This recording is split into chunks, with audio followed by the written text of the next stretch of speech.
Bennu, 63 million miles away. You begin to approach it. You begin to start scanning for landing sites, and you ultimately landed on a site known as Nightingale. But before you picked that site, you guys were thrown a curveball because Yes. you realized that it was not as smooth as you had expected.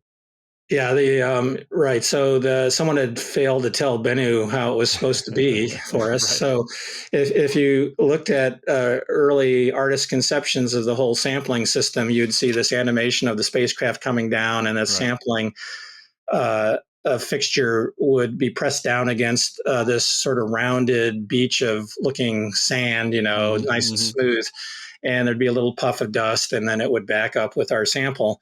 But when we got there, we found out that the surface was just utterly covered from one end to the other with boulders of all sizes up to houses. right, And so there were no easy, smooth, soft looking places that were obvious to land.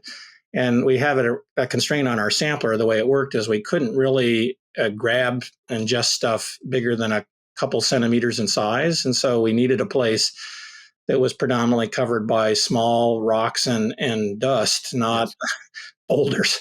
And so the initial idea was the hope that a good fraction of the surface would be available for us to consider sampling at. Well, instead, right. we ended up having to do a great deal of work to more or less search every square meter of the asteroid looking for places where we thought we had a good chance of succeeding in capturing sample.